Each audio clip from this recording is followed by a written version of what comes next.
কোথায় চলে গিয়েছিলে তুমি আমাকে ছেড়ে? আজ তুমি তোমার নাম্বারটা আমাকে দিয়ে যাবে। জানো, তোমাকে ছাড়া এক মুহূর্তও কাটানো আমার কাছে কতটা কষ্টকর। চিন্তা করো না, আলাদা হওয়ার সমস্ত মুহূর্তের হিসেব আজ পূর্ণ হবে। নাম্বারও দেব আর তোমার সমস্ত অভিযোগও দূর করে দেব।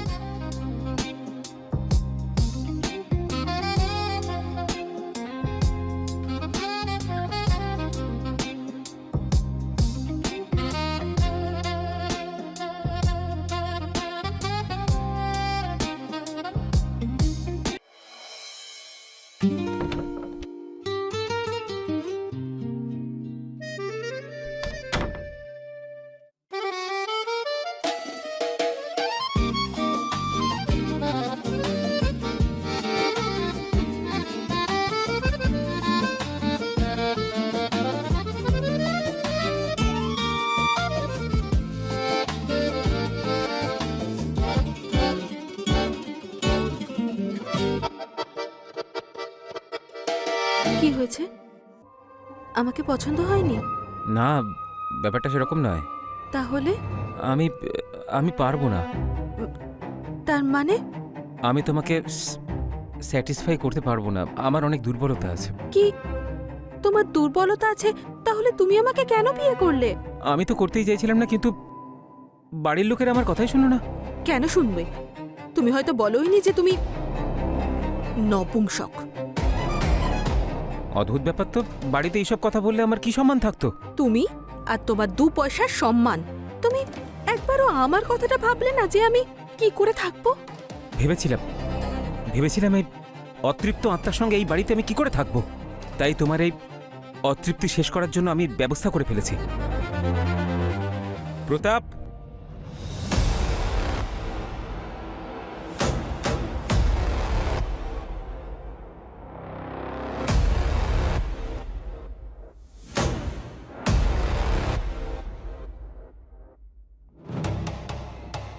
এ হলো আমার বন্ধু প্রতাপ, বিছানার সব থেকে বড় খিলাড়ি। এই খেলায় ওকে আজ পর্যন্ত কেউ হারাতে পারেনি। আজ থেকে তোমার খেয়াল এই রাখবে।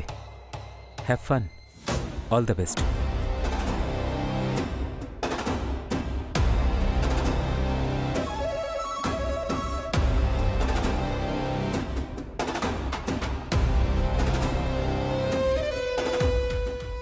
না, দেখুন, আপনি আমাকে ভুল ভাবছেন। আমি ওই ধরনের মেয়ে নই। তো আমিও কোনো খারাপ মানুষ নই, কিন্তু হ্যাঁ, আমি দায়িত্ব খুব ভালো করে পালন করব।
এখন আর কি লুকোচ্ছ আমার কাছে? লুকোনোর আর কি বাকি আছে?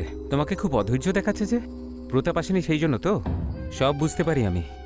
যদি সবই বোঝো তখন জিজ্ঞেস করো কেন? জিজ্ঞেস করছি না, বলছি। প্রতাপ কোথাও বাইরে গেছে, ও আজ সন্ধ্যাতেই আসবে। তুমি তৈরি হয়ে যাও।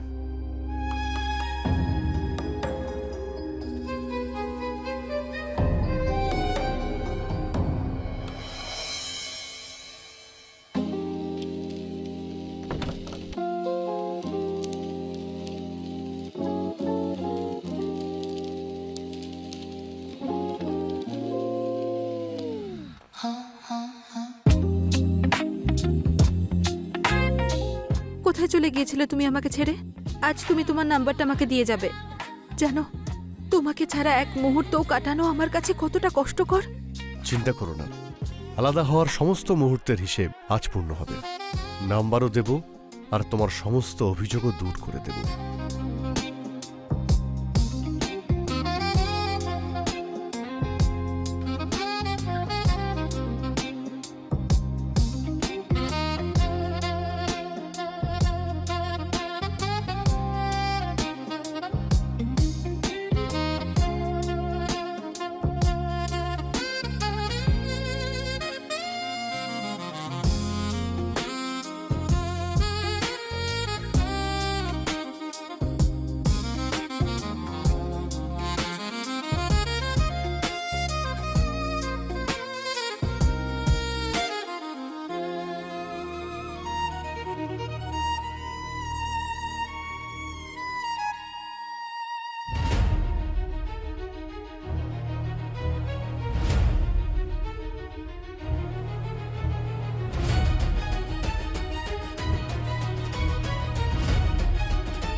কত দিন হয়ে গেল, এইভাবে কদিন চলতে থাকবে? আমার বাড়ির লোকজন অথবা আত্মীয় স্বজন অথবা অফিসের লোকজন যদি এটা জানতে পেরে যায়, তাহলে তো আমি কাউকে মুখই দেখাতে পারবো না। আমি দিব্যার সাথে কথা বলি।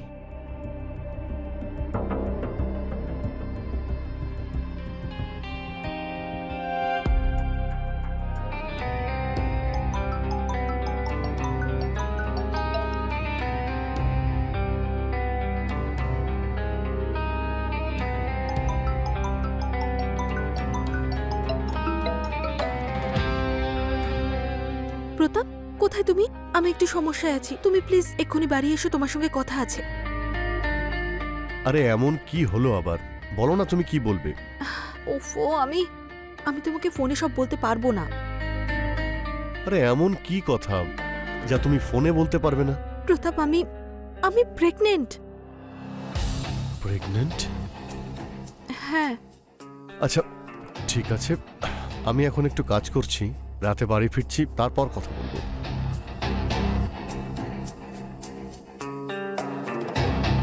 এ প্রেগনেন্ট কি করে হলো?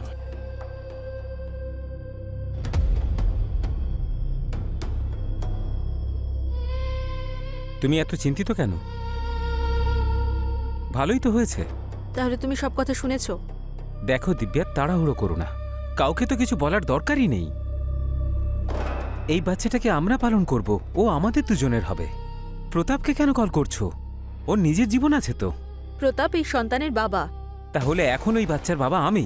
তো তুমি হঠাৎ পুরুষ হয়ে গেলে? তোমার কি মনে হয় আমি তোমার মতো কাপুরুষের সঙ্গে কতদিন থাকবো? দেখো দিব্যা, সোসাইটিতে আমার কিছু সম্মান আছে। তুমি যদি উল্টোপাল্টা কিছু করো না, আমি কোথাও মুখ দেখাতেই পারবো না। যদি মুখ দেখাতে না পারো তাহলে দড়ি কলসি নিয়ে ডুবে মরো। আমি ভালো মন্দ যা ডিসকাস করার প্রতাপের সঙ্গেই করব। তুমি কিন্তু এর মধ্যে নাক গলাতে আসবে না, বুঝেছো? তুমি যে প্রতাপকে এত ভরসা করছো না, ও কিন্তু বেশি দিন তোমায় সঙ্গ দেবে না। এটা তোমার ভুল ধারণা। আমার কোনো ভুল ধারণা হয়নি, ভুল ধারণা তোমার হয়েছে। কারণ কিছুদিন পরে ও বিয়ে করছে। কি? বিয়ে?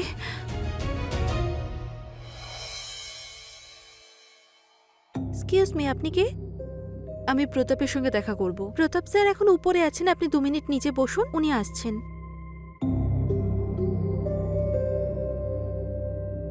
এক্সকিউজ মি স্যার, আপনার সঙ্গে কেউ দেখা করতে এসেছেন।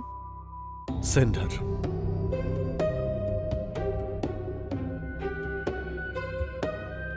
আরে দিব্যা, তুমি এখানে?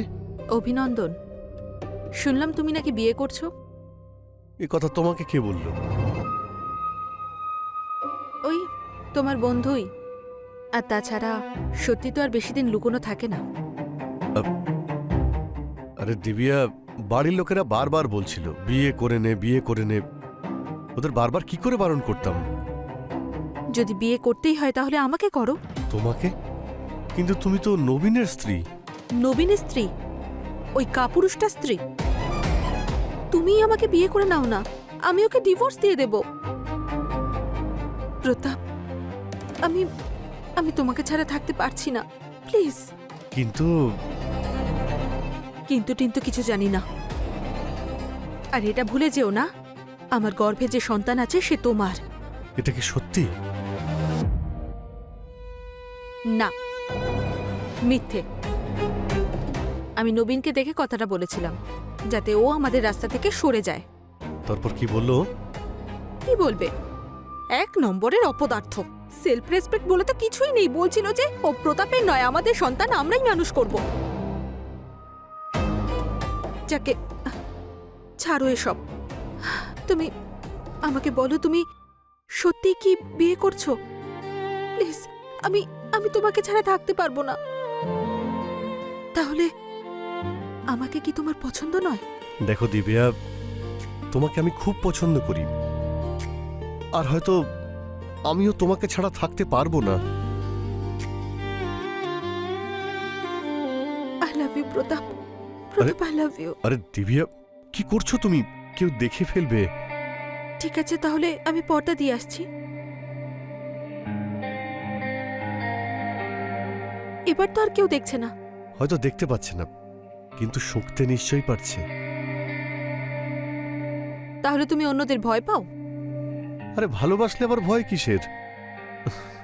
তাহলে অন্য কাউকে বিয়ে করবে না তো? তুমি ছাড়া আমার কেই বা আছে? তাহলে বাড়ির লোককে না করে দাও। ঠিক আছে, আমি ওনাদের বলছি আমি মেয়ে পছন্দ করে নিয়েছি। কিন্তু যদি আমরা বিয়ে করে নিই, তাহলে নবীনের কি হবে? যারা সত্যি ভালোবাসে তারা এত কিছু ভাবে না। হুম?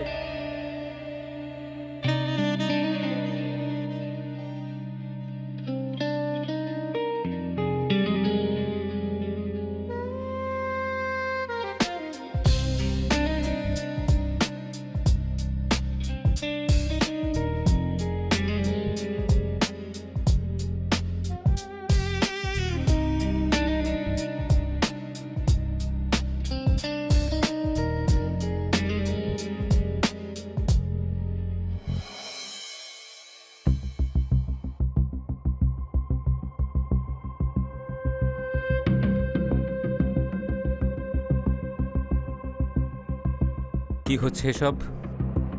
প্রতাপ, আমি তোমাকে আগেই বলেছিলাম, হ্যাঁ, যে যা হবে এই বাড়ির চার দেয়ালের মধ্যে হবে। কিন্তু তুমি তো আমার সম্মান নিয়ে ছিনিমিনি খেলছো। নবীন, ওই যে কথায় আছে না, লাভ অ্যান্ড লাস্ট কোনোভাবেই লুকোনো যায় না। আমি দিব্যাকে ভালোবেসে ফেলেছি, আর এমনিতেও ও আমার সন্তানের মা হতে চলেছে। তাই তোমার জন্য এটাই ভালো হবে, তুমি আমাদের রাস্তা থেকে সরে যাও।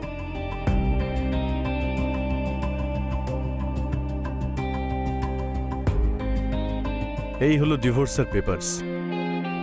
দিব্যা তোমাকে ডিভোর্স দিচ্ছে।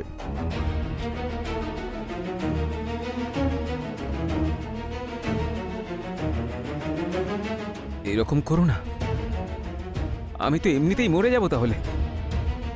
আমার পরিবারে এরকম আজ পর্যন্ত কারোর সঙ্গেই হয়নি।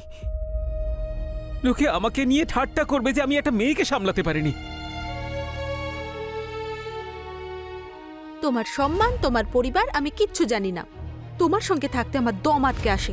সেই জন্য তুমি আমার জীবন থেকে সরে যাও। শুনেছ? চলে যাব, শুধু তোমার থেকে নয়, এই পৃথিবী থেকেই চলে যাব। ভয় পেও না, আমি তোমার থেকে অনেক দূরে চলে যাব। তোমার ডিভোর্স দেওয়ারও কোনো প্রয়োজনই পড়বে না। কি বলছিস কি তুই? তোর মাথা ঠিক আছে? আমার মাথা একদম ঠিকঠাক আছে।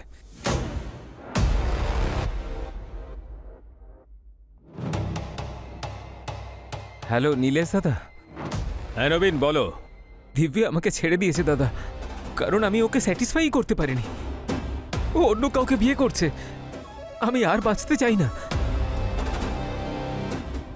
দাদা, আমি এই পৃথিবী ছেড়ে চলে যাচ্ছি। যদি সম্ভব হয় আমাকে আমাকে ক্ষমা করে দিও দাদা। নবীন, এরকম কিছু করতে যেও না। হ্যালো হ্যালো নবীন, হ্যালো।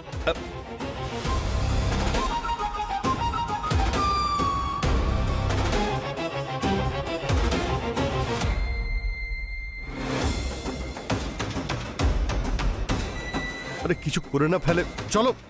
নবীন, নবীন, নবীন, নবীন, আরে পাগল হয়ে গেছো নাকি? দরজা খোলো, উল্টো পাল্টা কিছু করো না তুমি। নবীন প্লিজ দরজা খোলো।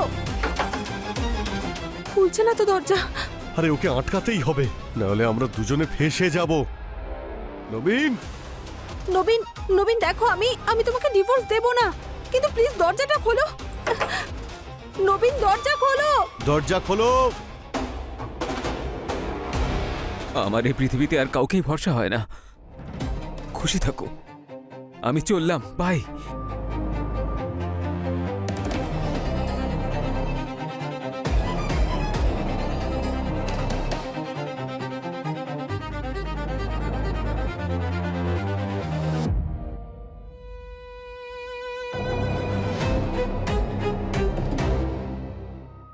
ওর এখন মাথার ঠিক নেই, আমাদের দরজা ভাঙতেই হবে।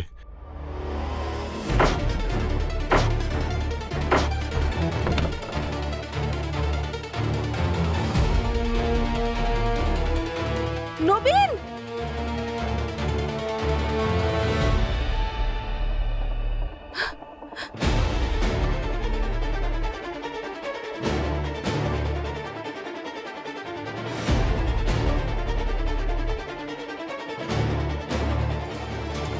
এ তো মারা গেছে।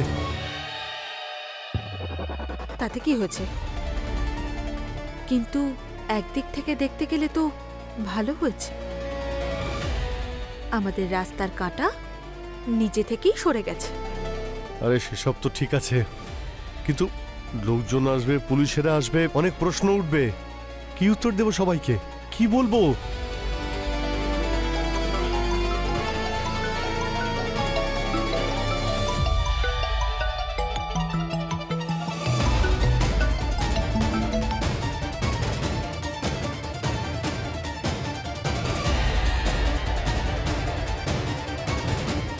এ নবীনের দাদা, এ এক বড় সমস্যা।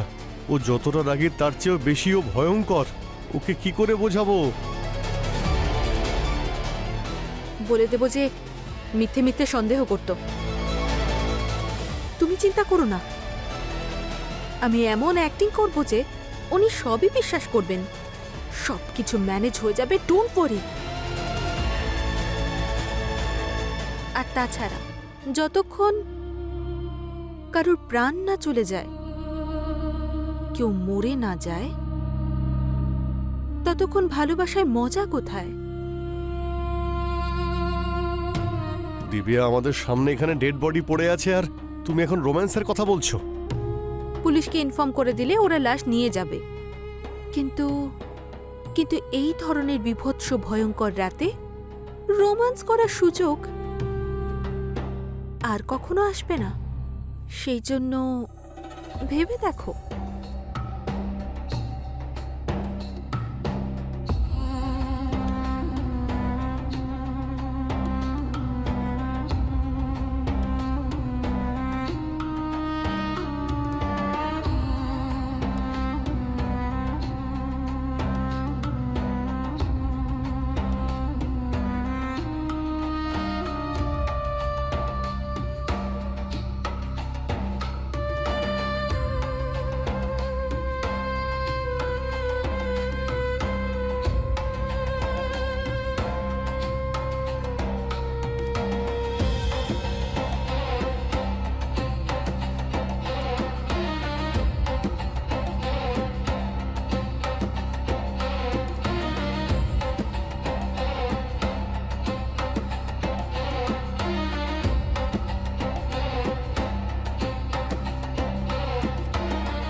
হয়তো বাইরের দরজাটা খোলা আছে।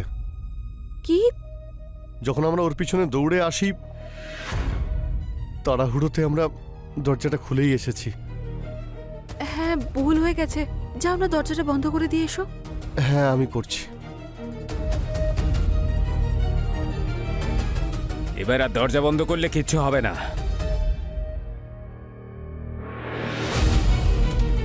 নবীন, নবীন, নবীন আমার ভাই, কি হয়েছে নবীন? নবীন, তুই কেন এরকম করলি নবীন?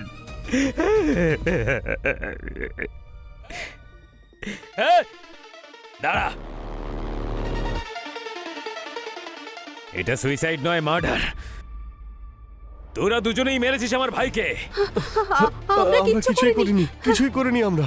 চল ক্ষমা চা, ক্ষমা চা, ক্ষমা চা এক্ষুনি।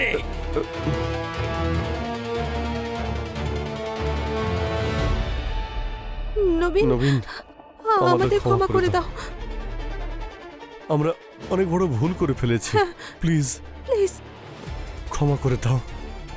ক্ষমা চাওয়া হয়েছে, হয়েছে ক্ষমা চাওয়া। তার মানে তোরা নিজেদের ভুল স্বীকার করে নিচ্ছিস।